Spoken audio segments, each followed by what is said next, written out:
Setting up your race car might seem like a challenging task. However, it is not rocket science and can be broken down into a step-by-step approach for you to follow and experiment with.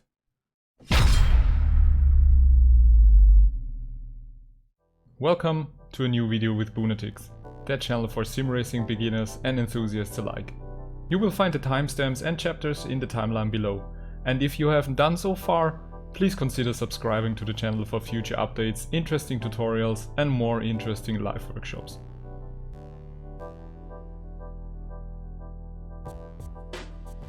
Questions around the setup of a GT race car in Assetto Corsa Competizione are a common thing across all forums and channels.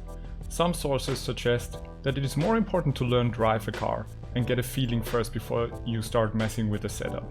Personally, I agree to a certain degree. But the case, at least for me, is that if you have the opportunity to adapt and change the feeling of a car just a little bit to be more comforting to your driving style, it will help you improve and enjoy the experience even more. Regarding setups in general, there's all sorts and actually a lot of information floating out there, so the idea came to my mind to take up the challenge and adapt it to this channel's main objective, which is help beginners find their way into the world of sim racing. And for this video I asked the help of a fellow friend and partner of my channel, Ian from IJ Design. He and his team have been working for and with Amir Hosseini, who participated in the last ESRO Racing League and is a competitive sim racer by heart. So this video is a well-documented summary of our live workshop and will guide you on how to start your own custom setup for a GT race car in Assetto Corsa Competizione.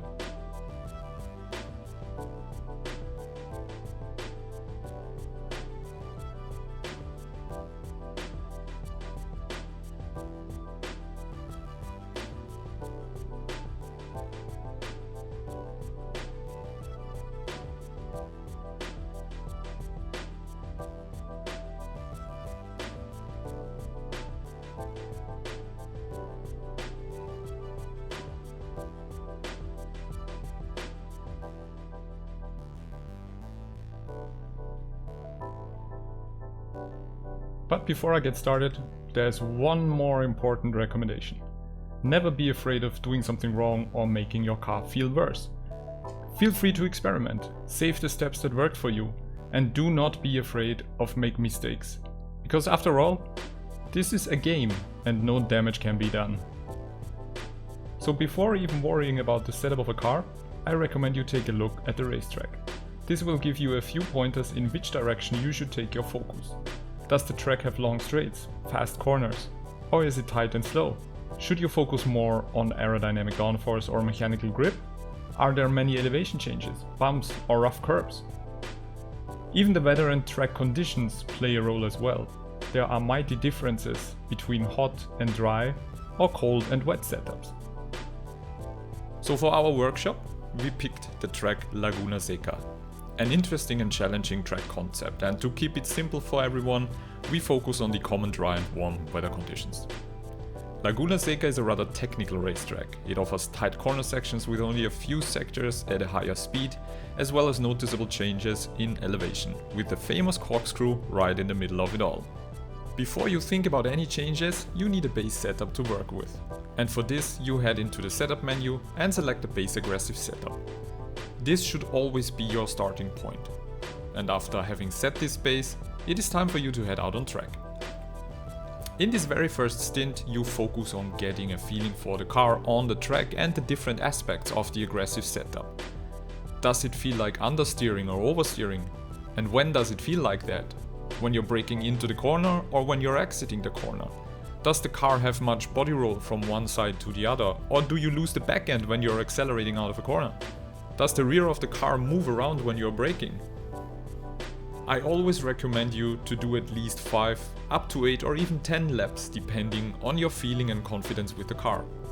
For example, I still consider myself more of a beginner and not as much of an experienced, versatile sim racer. And the reason for this is simple. It just takes quite some time for me to adapt and get a feeling for the car on a track, even though it might not be the first time I drive it. So after these first laps I headed back into the pits to take note of my observations. And before making any changes, you should be aware of your preferred driving style. Do you like it when a car is more understeering or more oversteering? Do you prefer a more aggressive or a more stable handling of the car? In our example, and what I think is the most demanded behavior, the focus is on a stable and predictable setup that is a bit more on the oversteering side to have the car handle more direct to your input, but in a more predictable way. So what we noticed after this first stint with the Mercedes-AMG GT4, the car is understeering with the base aggressive setup, especially when braking into a corner. And as soon as I lift the brake and gently apply throttle, the car started to oversteer and slide out of several corners. The body roll is just too much from one side to the other, and this makes the inside of all tires lose grip. The corkscrew is massively unsettling the car and makes behavior going down there absolutely unpredictable. The first thing to adapt is the tire pressure. The recommendation is to have a maximum of 27 psi at each tire, so just increase or decrease the values according to this optimal number.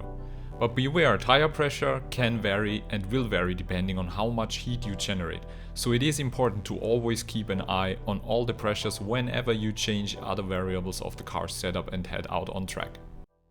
After adapting the pressures, we take a look at the toe, camber and caster, which is located in the same setup tab. We only change the rear toe from 0.1 to 0.13.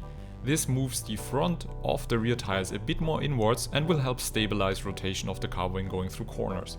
But be aware, if you put in too much rear toe, it will very much increase tire consumption over the distance of a race. This happens because of the angle of the tires, resulting in higher frictions on straight lines, using up more of the tire and increasing temperatures in general. It is also important to not do too many changes at once. The more you change, the more it will distort and confuse the results and make it impossible for you to backtrack what was done wrong. After this first small adaptation, I got back out on track with a fresh set of tires to immediately notice that the feeling of the rotation did improve, especially when accelerating out of corners. However, all the other issues that we noted after the first stint still remained and could be felt even better now after the rotation of the car improved. Especially the body roll was way too much. This means that the car is tilting from left to right or the other way around when turning into a corner. And when this happens, the contact patch of the tires to the road decreases, putting more pressure on the outside tire when turning in. And this led to the second setup change, but this time in the mechanical grip section. To compensate the body roll, we increased the rear anti-roll bar from 1 to 2. This is done to make the rear of the car stiffer, to reduce the body roll and hopefully get rid of the understeer. In the GT4 Mercedes, the anti-roll bar has only 3 options to change the setting, from 0 to 1 and 2. The anti-roll bars in the front and the rear are both set at the bottom where wheels and suspension are mounted. Every anti-roll bar has holes for each setting you can do in the game, so some cars can set the anti-roll bar from 0 to 10, some can even have more or less variation. So for example, when it can be set from 0 to 6, it means that the mounting of the anti-roll bar has in total 7 different connection points. The higher you set it means that the stiffer it will make the front or rear end of your car. In addition to this change of the anti-roll bar, we also adapted the wheel rate in the front of both wheels to the lowest setting, which in this case was just 1 click. This makes the front softer to compensate more of the bumps of the track, so the car will hopefully not unsettle as much when going through the corkscrew.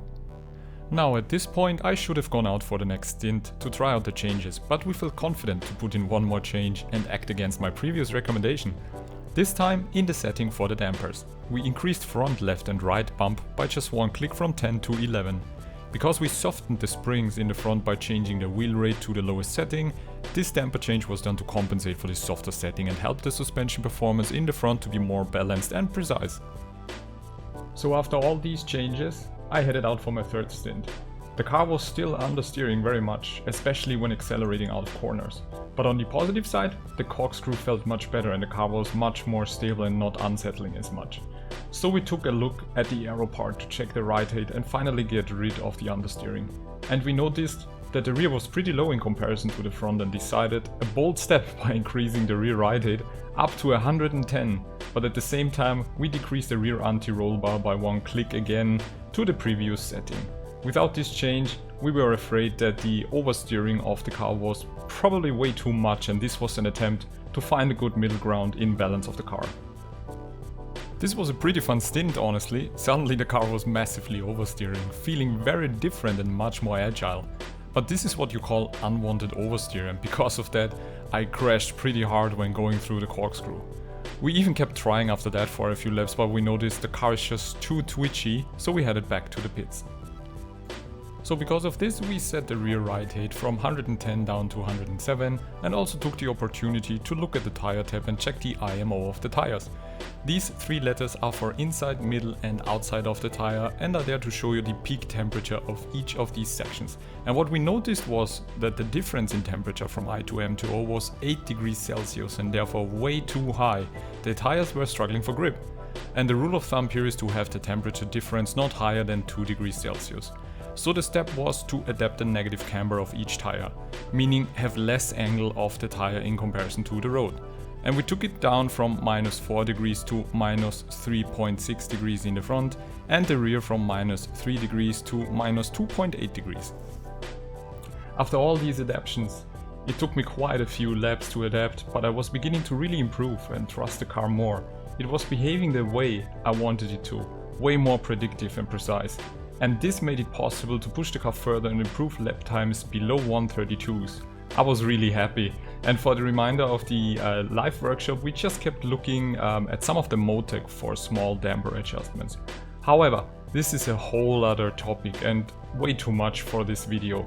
Also, it's definitely not required, as I said previously in the introductions, to get into data recording and Motec to improve your car's setup.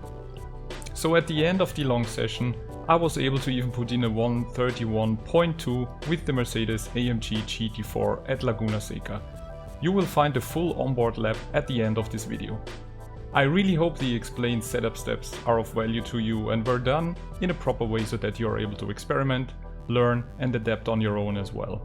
Give it a try. Do not be afraid of making any mistakes. You can also find and download the custom setup in the video description below. I can only recommend you to give it a try and also directly compare it with the base aggressive preset of the Mercedes AMG GT4, because this way you can get a feeling for all the differences in behavior of the car and use it for your own tryouts. I really thank you so much for watching and staying with me throughout the whole video. And if you haven't done so far, please consider subscribing to my channel for more upcoming content like this. And now, enjoy the onboard footage of my fastest lap around Laguna Seca. I see you soon.